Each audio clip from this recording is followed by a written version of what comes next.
Welcome back to the Dean Property Team video series. Today we're going to unpack St Lucia's history and really delve into one of the most successful manufacturing icons to come out of St Lucia, which is the Alvey Reel. Today we're actually going to be joined by the great-grandson Bruce Alvey. Before we do that, I just wanted to share something quick with you. We're actually here at the site, 164 Macquarie Street, where it all started. So it started from a small shed in 1920. There was no electricity. Started with a treadle lathe, and from there the business just grew.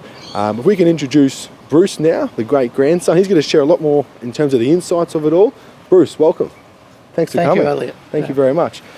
Bruce, what are some of those fond memories you have, obviously as a kid, growing up here? What can you share with us today? Yeah, well, our family home was just up the road in Rock Street.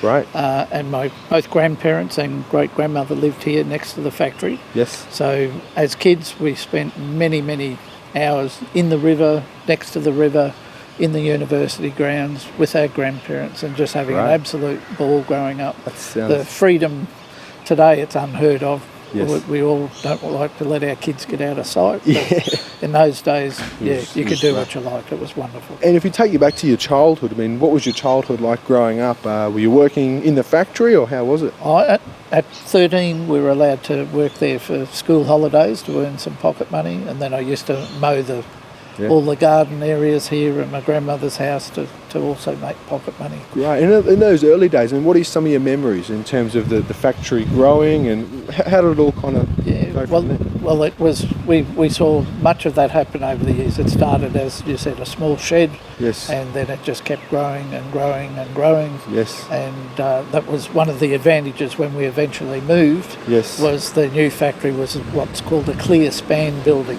Yes, which has no poles in it, whereas here there was poles everywhere.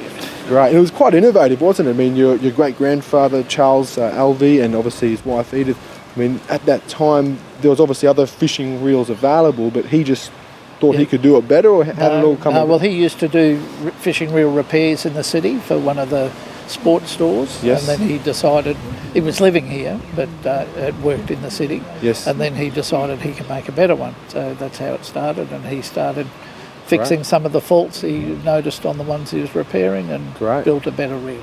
Beautiful. No, it's very impressive. And when did you come into the business officially? 73 I came in and started. Yes. I worked on the other side of the river at West End. Yes. And came in after my grandfather died and joined my father. Then we did suffer the floods in 74, which is why we then packed up in 78 and moved out to Carroll Park, where we built the new factory, which we'd run out of space here anyway. So and how many employees did you have here? 50 employees at the end. So the whole street area around here was all full of Alvey employee cars. That's right. It would have been a lot different to today. So and from there, obviously, the technologies have probably changed a little bit too. I mean, the one you're holding in front of us here, I mean, that was one of the originals, was it? Yeah, so this is a 1920 vintage with a timber back, bronze cast. Look at that. Sections on it. And the new ones, when we went to the new factory, we installed injection moulding machines. Great. And upgraded the technology to still make reels that lasted. Yes. But using better technology. From the humble beginnings at St Lucia that grew to a team of 50 to the now 40-year-old factory here at Carroll Park. Bruce, what can you share with us? I mean, obviously you've been here a while now. Yeah, well, Elliot, what a lot of people don't realise, they think we just put the reels together, but we don't. We make every component in the reel.